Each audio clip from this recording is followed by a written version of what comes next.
নমস্কার, বিটিএনের prime time বুলেটিনে আমি ইন্দ্রাণী আপনাদের স্বাগত জানাচ্ছি। পরিবারের 4 প্রজন্মের সম্পর্ক ছিন্ন, প্রশ্নে সুস্মিতার চোখে জল। বরাকে এবং ত্রিপুরায় ফুটবে ঘাসফুল, পরিবর্তনের সবার সহযোগিতা আহ্বান সুস্মিতার। জাতীয় রাজনীতিতে মমতার গুরুত্ব বেড়ে চলেছে। 2023-এর ত্রিপুরা যুদ্ধে সম্মুখ সমরে তৃণমূল বনাম বিজেপি। শুক্রবার নিজ বাসভবনে সাংবাদিকদের সঙ্গে ঘণ্টাব্যাপী চলা আলোচনায় প্রতিটি বিষয়ে খোলামেলা আলোচনা করেন নবাগত তৃণমূল নেত্রী সুস্মিতা দেব। আগামী ত্রিপুরা বিধানসভা নির্বাচন তৃণমূলের কাছে যে তুরুপের তাস, তা অকপটে স্বীকার করে নেন সুস্মিতা। তবে তিনি কি ত্রিপুরা নির্বাচনে তৃণমূলের মুখ হচ্ছেন, এই প্রশ্নের উত্তর কৌশলে এড়িয়ে যান সুস্মিতা। এটুকুই বলেন, ত্রিপুরা নিয়ে কথা হয়েছে তৃণমূল নেত্রী মমতা ব্যানার্জির সঙ্গে, তবে ত্রিপুরায় তৃণমূলই বিজেপির প্রধান প্রতিপক্ষ তা জানাতে ভোলেননি সুস্মিতা দেব। তিনি আজও বারবার এটাই বোঝাতে চাইলেন, রাজনীতির খেলার মাঠে দীর্ঘমেয়াদী পরিকল্পনা নিয়েই দল পাল্টেছেন তিনি। শর্ট টার্ম রাজনীতি নয়, বরং ধীরগতিতে দীর্ঘমেয়াদী লড়াই করতে তার তৃণমূলে যোগদান। তবে খেলা হবে তা নিশ্চিত বলে জানান সুস্মিতা।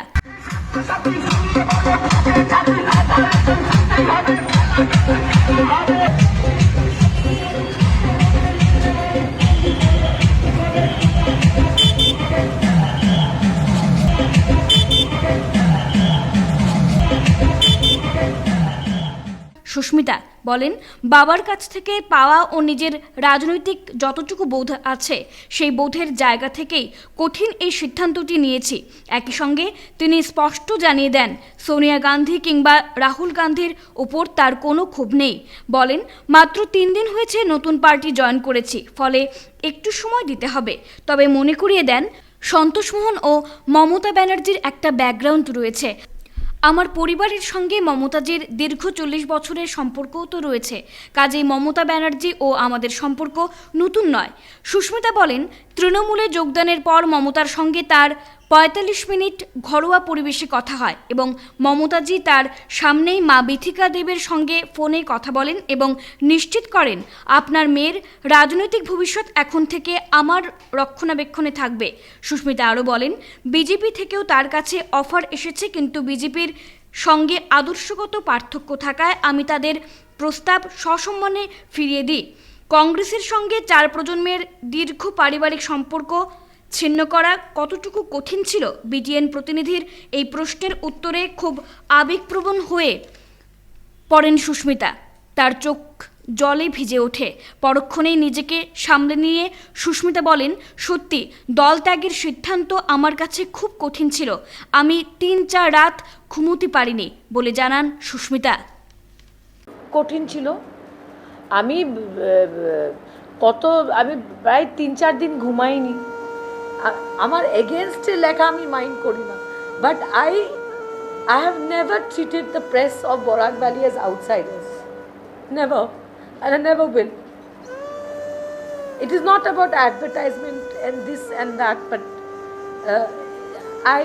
আমি যে আজকে এটা করছি, আমাকে জেনারেলি তৃণমূল কংগ্রেসের পারমিশন নিয়ে প্রেসের সঙ্গে কথা বলতে হয়। আজকে তো আমি ওদের ফোনে জানাইনি, because this is my valley, you people are mine. আমি কারোর পারমিশন আমার চাই না আপনাদের সঙ্গে কথা বলার আগে। সো আমি যেটা বলতে চাইছি যে একটা ডিসিশন টাফ হতেই পারে। I want to tell you, এই ডিসিশনটা ছিল না যে আমি তৃণমূলে যাব কিনা। আমার সঙ্গে আজকে রাজেশ আছে, মান্তা আছে, এত মানুষ আছে। আমার কাছে একটা চয়েস ছিল, আইদার আমি সবাইকে ফোন করে জিজ্ঞেস করতাম যে চলো আমার সঙ্গে যাবে নাকি, কিন্তু আমি কেন করিনি। একটা মানুষ, ওয়াই শুড আই এক্সপেক্ট যে আমি যে রিস্কটা নিচ্ছি এরকম একটা দলে যেতে, যাকে নতুন করে শুরু করতে হবে। আসলে প্রথম আমি রিস্ক নিব, আমি বুথ থেকে তৃণমূল করব। তোমরা যদি আসতে চাও আসো, আমি নিজে জানি না এই আনসার্টেন রিস্কি একটা, it's a risk this thing. আমি কাউকে টানিনি, কেউ বলতে পারবে রুনের তোমাদের জানিয়েছি আমি যে আমি যাচ্ছি। আমি নতুন করে তৈরি করব তৃণমূল কংগ্রেস, বুথ ওয়াইজ লাগলে আমি একলা হাঁটবো, তোমরা চিন্তা করো না। ওরা বললো না আমরা এয়ারপোর্টে আসবো। আচ্ছা দেখো, এয়ারপোর্টে যদি আসতে চাও 2 নৌকায় পা রাখবে, রিজাইন দিয়ে আসো, কারণ ওরা তোমাদেরকে সাসপেন্ড করবে, বাট ন্যাচারাল করতেই লাগে ডিসিপ্লিন। সো অ্যান্ড আমি রাজেশকে বলেছি, মানটাকে বলেছি, গৌরবকে, সূর্যকে, কাউকে ফোন করে করে বলবে না কংগ্রেস ছাড়তে। বলবে দিদি তৃণমূল জয়েন করেছে, এয়ারপোর্টে আসছে, তোমার যদি ইচ্ছা থাকে আসো, আমরা তো যাচ্ছি। এছাড়া কেউ বলো যে আমি কাউকে ফোন করে বলেছি কংগ্রেস ছেড়ে আমার কাছে এয়ারপোর্টে আসো, নট এ সিঙ্গল ফোন। কারণ এটা আমি ডিসিশন নিয়েছি, আমি আমার ফাইট করবই। আমি তো ভাবছিলাম আমি এয়ারপোর্টে আসবো তো 20 জন থাকবে। Seriously I was thinking, I had mentally prepared for that.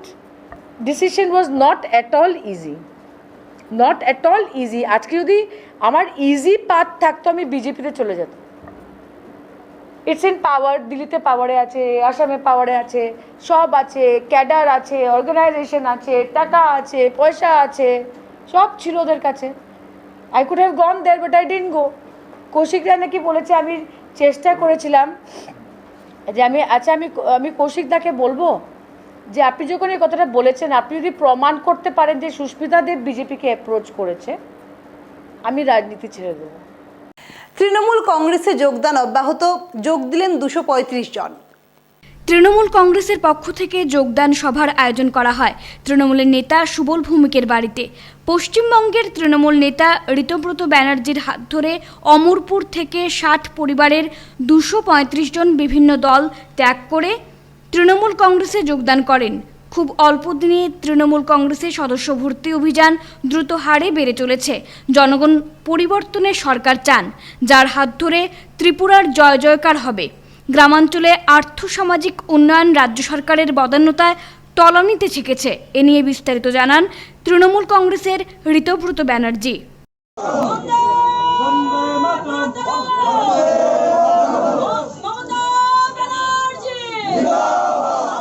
ভারতবর্ষের গণতন্ত্র নেই, সংবিধান নেই। ভারতবর্ষের এমন বক্তব্য রাখার পর মানুষ নিরাপত্তাহীনতায় ভুগছে সারা রাজ্যে। আরেকজন বিধায়ক ধর্মনগরে উনি বলছেন যে এই রাজ্যের কর্মচারীরা আমাদের সরকারের যদি সমালোচনা করে, কারণ তোমরা প্রতিশ্রুতি দিয়েছিল, আপনারা জানেন যে ক্ষমতায় আসা 7 দিনের মধ্যে প্রথম ক্যাবিনেট মিটিং করে, বৈঠক করে এই রাজ্যে 7th পে কমিশন কার্যকর করা হবে, কিন্তু 7th পে কমিশন নাম উচ্চারণ তো হয়নি 3.5 বছরে। আপনারা দেখছেন যে অমরপুর থেকে আজকে সব মিলিয়ে 60টি পরিবার, সেই 60টি পরিবারের সদস্যরা জননেত্রী মমতা বন্দ্যোপাধ্যায়ের আদর্শে অনুপ্রাণিত হয়ে আমাদের নেতা অভিষেক বন্দ্যোপাধ্যায়ের নেতৃত্বে তৃণমূল কংগ্রেসে সামিল হলেন। এই যে সিপিআইএম থেকে 76 জন তারা যোগ দিলেন আজকে তৃণমূল কংগ্রেসে, বিজেপি থেকে 76 জন তারা যোগ দিলেন, ত্রিপুরা মোথা থেকে 51 জন এবং কংগ্রেস থেকে 32 জন। এই 60টি পরিবার থেকে সব মিলিয়ে 235 জন তারা হচ্ছে আজকে যোগদান করলেন। আমরা সবাইকে তৃণমূল কংগ্রেস পরিবারে স্বাগত জানাচ্ছি। উৎসাহ উদ্দীপনায় ত্রিপুরায় মহরম উৎসব পালিত। মহরম উপলক্ষে আগরতলার দক্ষিণ রামনগর বর্ডার গোলচক্কর এলাকায় এক সুবিশাল ট্যাবলো বের হয়। ধর্মীয় রীতি মেনে প্রার্থনার মধ্য দিয়ে মহরম উৎসব উদযাপিত হয়। মহরম হলো মুসলিম ধর্মাবলম্বীদের শহীদ দিবস। এই দিনে ইসলামকে প্রতিষ্ঠিত করতে ইমাম হোসেন ও তার ভাই শহীদ হয়েছিলেন। তারপর থেকে মুসলিমরা এই দিনটিকে শহীদ দিবস হিসেবে পালন করে আসছে।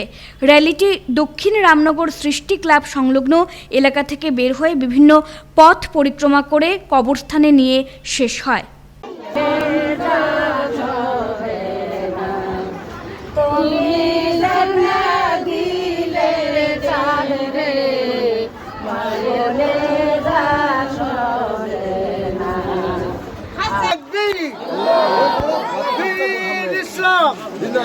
মহরমরা আমরা সুখ দিবস। আমাদের নবী হযরত মুহাম্মদ মুস্তাফা আলাইকুম সালাম, উনির বংশ ধ্বংস হয়েছে একমাত্র উম্মতের জন্য। উম্মত করে সেরে ইমাম হাসান হোসেন শহীদ দিচ্ছে। মা হাওয়া বাপ আদুল্লাহ সালামের বইতে যত মানুষ পৃথিবীতে আসছে, যত উম্মত পৃথিবীতে আসছে, এই নবীর সুখ দিবস পালন করতে আসছে।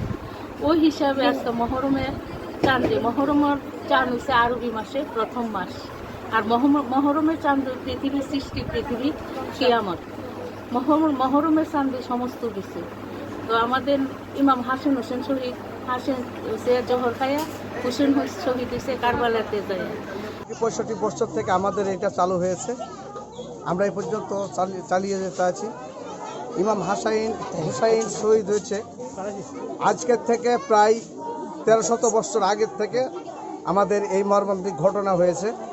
এই কারণে আমরা এটারে প্রতি বছর 65 বছর পর্যন্ত আমরা এই যাবৎ এটাকে আমরা পালন করেছি।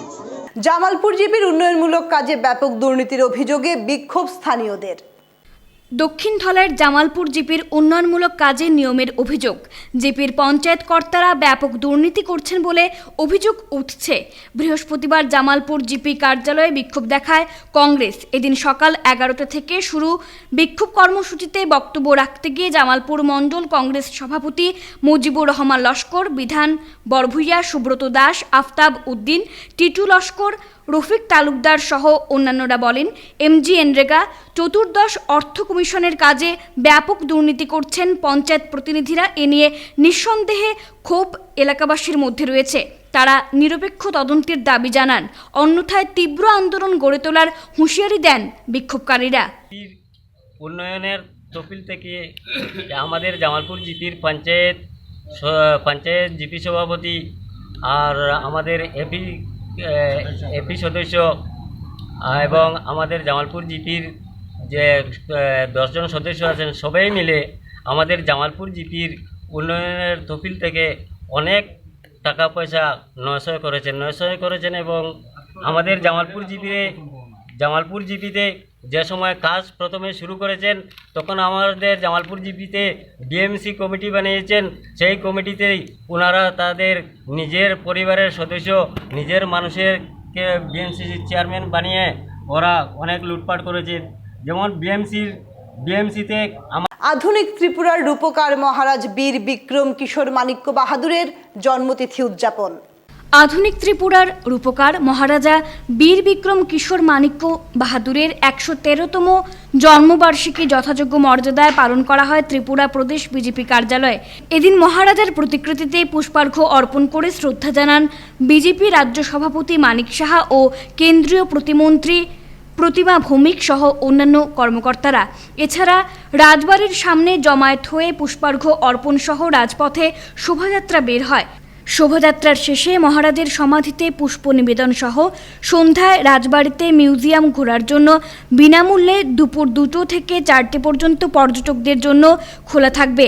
এছাড়া রাজবাড়ির যারা উত্তরাধিকার রয়েছেন তাদের জন্য খাওয়া দাওয়া ব্যবস্থা করা সহ অনাথ বাচ্চাদের মধ্যে খাবার বিতরণ ছাড়াও প্রয়োজনীয় জিনিস তাদের হাতে তুলে দেওয়া হয়।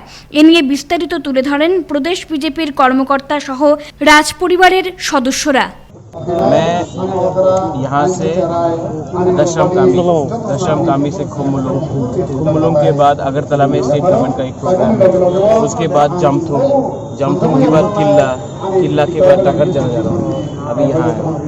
अब अगर जिस लोगों को महाराजा के नाम को कुछ करना है तो मैं अपील करता हूँ कि आप लोग भी थोड़ा अपनी तरफ से कुछ कीजिए। मैं अकेला 5-6 जगह में जा रहा हूँ। मैं अकेला आज जो स्टैचू भी लग रहा है खुम्बुलुंग में, मैंने गवर्नमेंट का रुपया एक भी नहीं लिया है। अपने पॉकेट से मैंने ये स्टैचू इंस्टॉल किया है क्योंकि मैं नहीं चाहता हूँ कि जो पब्लिक का पैसा है वो स्टैचू में जाए। আজকের দিন তো আমাদের জন্য অনেক বড় দিন। তো আজকে আমরা এখানে রাজবাড়ির সামনে বুগাগড়ার পুজোতে আমরা সবাই মিলে ফুল দেবো। তারপরে এখান থেকে র্যালি করে আমরা যাব বুগাগড়ার যারা রাজবংশের শ্মশান আর বুগাগড়ার বীরবিক্রমে যেখানে সমাপ্তি হয়েছিল ওখানে গিয়ে সেটা আমরা ফুল দেব। তারপরে আমরা সারাদিনে আমরা 11টার পর থেকে 4টা আশ্রম আছে যেটা ভিজিট করবো আমরা।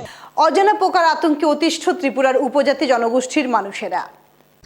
অজানা পোকার উপদ্রবে দিন কাটাচ্ছেন ত্রিপুরার উপজাতি গোষ্ঠীর মানুষেরা। গোটা 18মুড়া পাহাড় জুড়ে এক অজানা পোকার আতঙ্কে ভুগছেন গ্রামবাসীরা।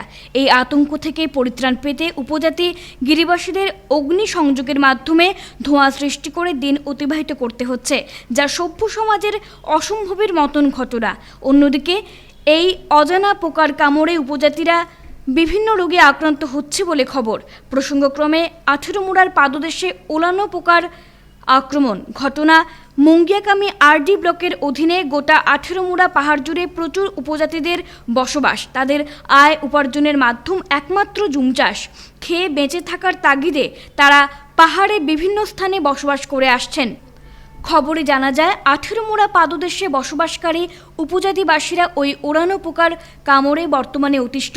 এর থেকে পরিত্রাণ পেতে গিরিবাসীদের নিত্যদিনের প্রতিটা সময় আগুন জ্বালিয়ে ধোঁয়ার মধ্যে বসবাস করতে হচ্ছে, কারণ ওই পোকার আক্রমণ থেকে ধোঁয়াই একমাত্র মাধ্যম রেহাই পাওয়ার জন্য। অন্যদিকে রাজ্য এবং ত্রিপুরা স্বশাসিত জেলা পরিষদের স্বাস্থ্য দপ্তর থেকে অথবা মুঙ্গিয়াকামী আরডি ব্লক প্রশাসন থেকে যদি গোটা 18 মোড়া এলাকায় ডিডিটি এবং ব্লিচিং পাউডার স্প্রে করা হয়, তবে উপজাতি গিরিবাসীরা ওই পোকার আক্রমণ থেকে নিস্তার পেতে পারে বলে কোনো মহলের ধারণা। কামড়াতে হইতে লাগে রাত্রে ঘুম যায় না বেশি, পোক কামড়ায় ওই ছোটো ছোটো পোক আর কি,